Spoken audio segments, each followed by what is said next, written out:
क्योंकि डिमांड करके आंकड़े उधर शिफ्ट हो रहे हैं और ये ग्रोथ के बहुत बड़ी जो है एक और जो इसमें आया वो हमारा इसमें नहीं है, पर एग्रीकल्चर से एम्फेसिस तो जरूरी है, रूरल प्रॉस्पेरिटी, ओवरऑल ग्रोथ। यदि इंडिया को विकसित भारत का गोल हासिल करना है तो एग्रीकल्चर का ग्रोथ रेट हमें 4% से 5% पर लेकर जाना है। सब संभावनाएं हमें विकसित भारत का 7.5-8% का गोल हासिल करने की बहुत जो है अच्छी संभावनाएं बन जाती हैं। उसमें जो हमारा वाइब्रेंट सेगमेंट है ऑलरेडी, हॉर्टिकल्चर, फ्रेशरी, लाइवस्टॉक, इनका ग्रोथ रेट जो अभी 5.5-6% है उसको बढ़ा के 7-8%, और जो फील्ड क्रॉप केवल 1.5% पे टिक गई है उसका ग्रोथ रेट 2.5 और 3%। तो दोनों सिलेंडर हमें जो है उस पे करने पड़ेंगे। और एक इरिगेशन मैंने जिक्र किया कि तेलंगाना में फील्ड क्रॉप का ग्रोथ रेट इतना अच्छा क्यों आया, क्योंकि पिछले 10 वर्ष में कर्नाटका में जो एरिया इरिगेशन है उसमें लगभग 60% की ग्रोथ आई। और जब से प्रधानमंत्री कृषि सिंचाई योजना आया है उससे पहले 30 वर्ष तक हमारा इरिगेशन एरिया स्टैग्नेंट था, वो 17 मिलियन हेक्टेयर से कम होकर 15 मिलियन हेक्टेयर पे चला गया। लेकिन after we started PMKSY, every year we are increasing area under irrigation by 0.8 percentage points. It has increased from 47% to 55.6%. So state must pay attention to that component of Pradhan Mantri Sinchai Yojana, and they should also look at the experience of other states, that how they succeeded in diversification, how states like Telangana, Chhattisgarh, Madhya Pradesh are having even higher growth rate in wheat crop. We also have to pay attention to higher involvement of private sector and harness this scheme like India Post. Lastly, India Post is not new. I was in Institute of Horticulture Science 2 days back. So they told me that they are already reaching farmland farmers in sending their seed through India Post. Since seed is the carrier of technology, there is emphasis on seed also. I think we should make use of that mechanism also. So thank you very much, Devaney, for giving me opportunity to share my views with you. Thank you. Thank you, sir. Thank you, sir, for your overview, sir. Now I will invite Professor Karthik Muralidharan, who is a professor of economics in University of California, San Diego. Welcome, and my request is to strictly on the time so that each of the seven panelists speakers can speak. Thank you very much, Professor.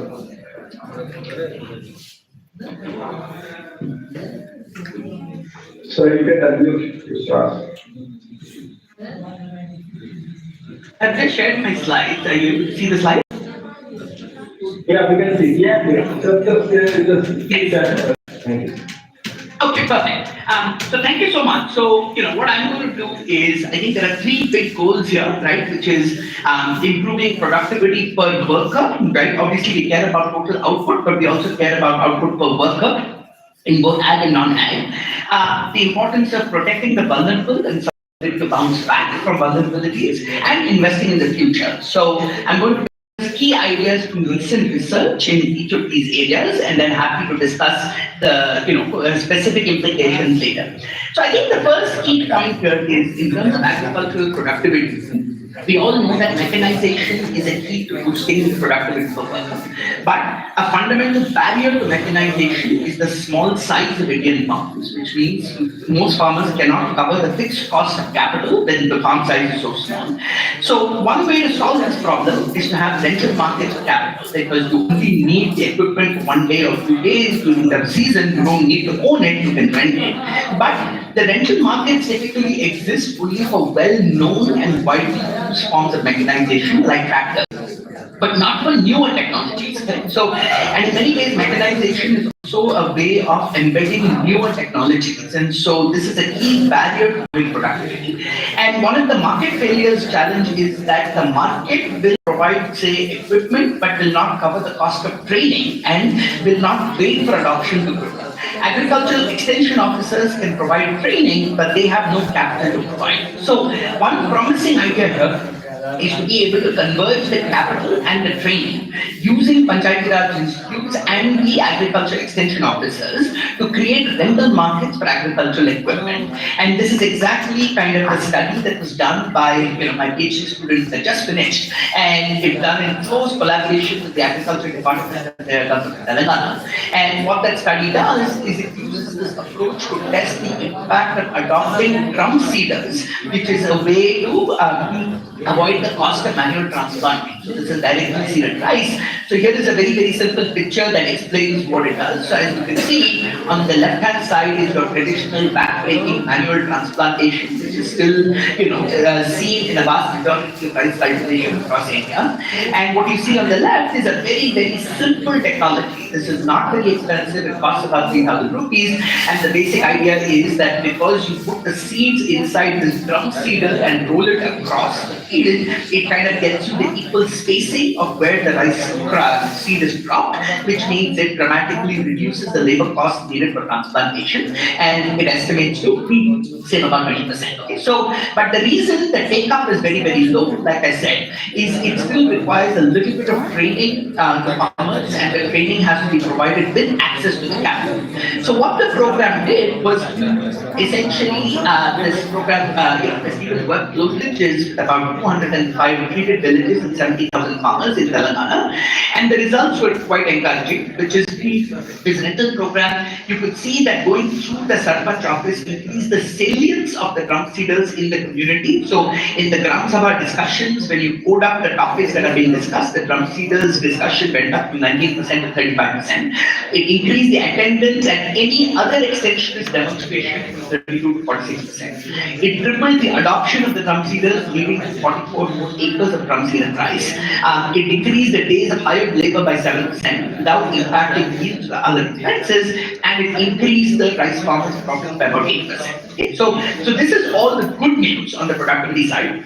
But there is also one challenge, which is because the demand for labor went down sharply in that transplanting season, it also, and this is mainly done by women, it also reduced women's transplanting wages by about 6%. Okay? And so this highlights a central tension as we kind of think about India's journey of structural transformation, right?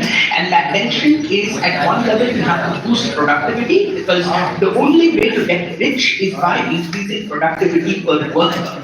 But when you do that in the short term, that can reduce the demand for jobs. So unless you're able to absorb the freed up labor in other sectors, that can cause this fall in wages, which then has distributional consequences. Okay, so I'll come back to that in a moment. But the main policy implication of this study is that Panchayat leaders are actually, and again, the single biggest thing here is for data convergence, because agriculture is different and rural development is different and Panchayat Raj is different. But on the ground, they really have to converge to deliver for the farmers. So what we see is that Panchayat leaders are often engaged in agriculture and they help encourage technology adoption. So 38% of farmers in the study reported getting some agriculture advice from research. But farmers are also more likely to engage in accessing extension services when they have easy access to the capital. And so this can be, and because I was briefed by the Rural Development Department in the context of skilling and livelihoods, and the promising idea here is that agricultural device rental itself can be a self-sustaining business for self-help groups that can boost productivity and livelihoods, right? So what the study also finds is that the main barrier perhaps to scaling up the program is that there are complaints about the administrative burden of doing the rental record keeping on the agricultural extension officers or the panchayat workers. And so because self-help groups in many parts of India have now been trained in bookkeeping skills from kind of family operations, these women, they have the skills to basically become kind of, this can become another very sustainable and profitable business line. Obviously, you have to look at it kind of equipment by equipment, but I think this is a very promising model for boosting both productivity, mechanization, technology adoption, and livelihood. Okay, so that's one.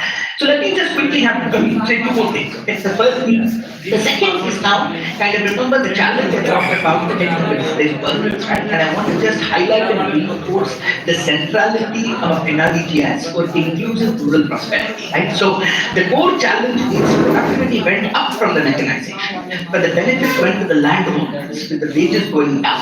And that is both an ethical and a political challenge. So we need to increase productivity, but we have to protect workers during the transition. And that's why NREGS is so important for inclusive rural prosperity. And so several studies, including a recent paper of mine published in Econometrica, which is based on the largest randomized controlled trial over across 20 million farmers of improving the workers, of improving the effectiveness of NREGA. And what we find is that a well-implemented NREGS with timely and reliable payments is good for both equity and efficiency. Right? So it's good for equity, this everybody knows, because it targets the most vulnerable to the work requirements. But the subtle point here, and this is one of the most important points to realize from all of this research, is that it benefits not only those who are working on NREGS, right? Like we have very robust evidence that it boosts the rural market wages for all workers. And so, given one of our major challenges in some ways, the bit of stagnation in rural wages, in real rural wages over time, this becomes incredibly important as a way of protecting the vulnerable and kind of boosting the wages for all workers and not just work on NREGs. Okay? But it is critical for the implementation to be credible because unless the wages are paid on time, you don't get results. Now, I think the most interesting results for us, which frankly was mind-blowing even to me, and it actually kind of had made me question some of my own prior assumptions, is that what we found in this paper was, which actually we were really struggling to make sense of, is that we found that improving NREGS implementation increased not only the wages, which is kind of expected, but also the employment, right? Because normally we think that when wages go up, employment will go down. So how could it be that both wages and employment went up? Okay? And we find that there is very strong evidence of kind of local demand multipliers from boosting the incomes of the poor. So, and there are two channels here. One is what economists call monopsony and concentration among landowners. And so when you're able to countervail the power of landowners by improving the bargaining power of workers, that leads to this countervailing force that improves agricultural activity. But more importantly, is we have very strong evidence of local demand multipliers from boosting incomes of the poor. So in the economic census, what we saw is the significant increase in from boosting NREGA implementation. We saw a significant increase in non-agricultural establishments and non-agricultural employment. And this is also now consistent with another really influential study done in Kenya about these fiscal multipliers of kind of putting money in the hand. So the most important result I want you to note here is that only 15% of the income gains to the poor came from NREGS itself. The rest came from higher market money. So, and this is why this book that I just recently read highlights this close link between social protection and jobs and productivity, because a well-designed social protection program is not charity, but it can actually contribute to growth itself. So my last slide is that we want to also invest in the future, right? And not just think about the current productivity. And one of the greatest challenges to India's kind of long-term inclusion is human development, whether it's malnutrition or whether it's learning outcomes. Okay, so we all know the problem.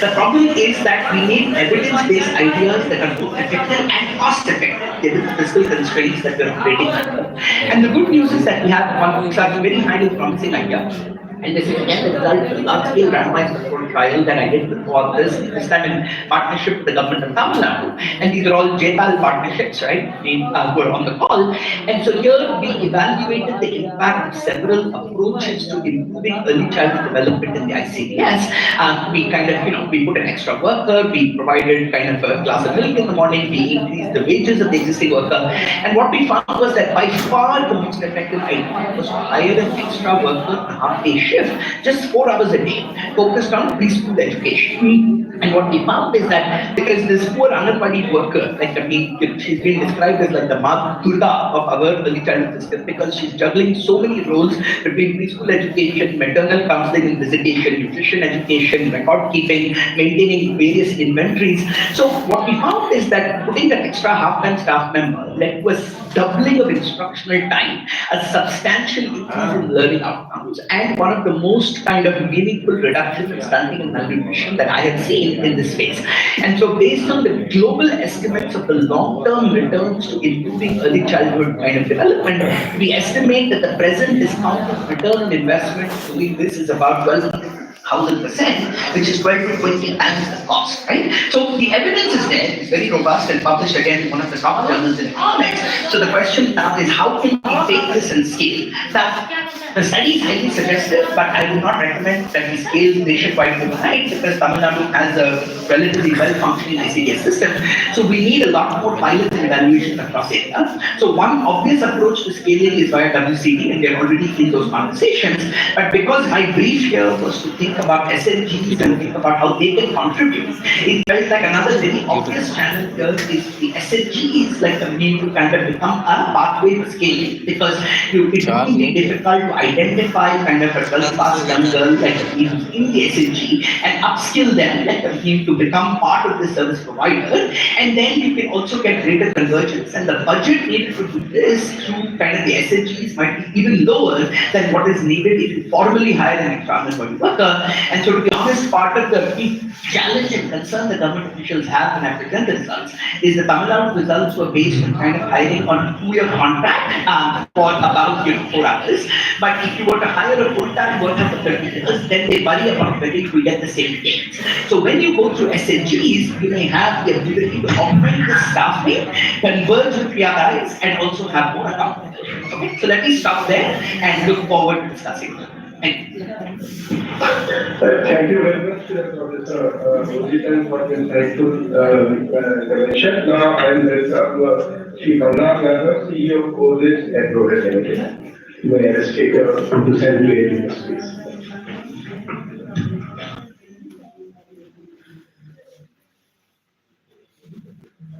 Hi, Shri Bhavna Yadav, please unmute your mic. Sorry, sir. Yeah. Can you hear me now? Yes.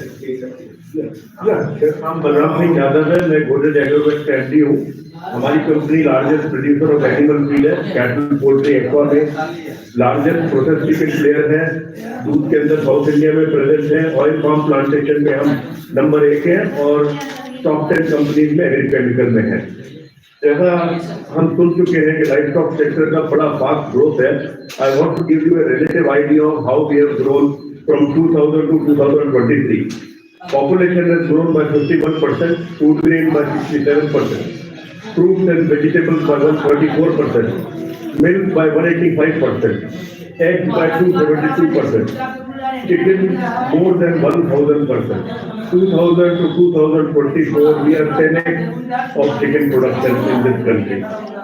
इन सब चीजों में बहुत sharpness आई है कि हमारी एक बहुत लंबी डिमांड थी कि एक सेपरेट मिनिस्ट्री, और जब से सेपरेट मिनिस्ट्री बनी है तो एक इस सेक्टर में बहुत अच्छा फोकस आया। तो we all know the benefits of this sector in poverty alleviation, cash flow generation for the farmer, employment generation, providing nutritional security. हम इस सेक्टर के बारे में बहुत ऑप्टिमिस्टिक है। फ्यूचर के बारे में जिस तरह के स्टेप गवर्नमेंट और प्राइवेट सेक्टर ले रहा है, मुझे कोई डाउट नहीं है कि अगले 10 साल में 300 million ton milk production cross होगा, जो अभी 239 मिलियन टन है। पोल्ट्री इंडस्ट्री जो है डबल हो जाएगी। फिशरीज का प्रोडक्शन लगभग 250 लाख टन होगा, जो अभी 184 लाख टन है, और हम 60,000 से 1,25,000 करोड़ के एक्सपोर्ट पे जरूर पहुंचेंगे। और मुझे जिस तरह से हमारा ग्रोथ रेट है, मुझे लगता है कि अगले 7 से 8 साल में या within this decade agri GDP के, हमारा जो एनिमल हस्बेंड्री का जीडीपी है, लगभग एग्री जीडीपी के 50% का हिस्सा होगा हमारा। इस बैकड्रॉप में मुझे बुलाया गया तो मैं थोड़ा क्लियर भी करना चाहता हूँ कि इतनी बड़ी अपॉर्चुनिटी के लिए 4,840 करोड़ का एनिमल हस्बेंड्री का बजट और 2,704 करोड़ का फिशरीज का बजट मुझे थोड़ा इनएडिक्वेट लगता है, क्योंकि we should allocate more resources for harnessing this opportunity. मैं दोनों मिनिस्ट्री का बहुत जबरदस्त अप्रिसिएशन करना चाहता हूँ।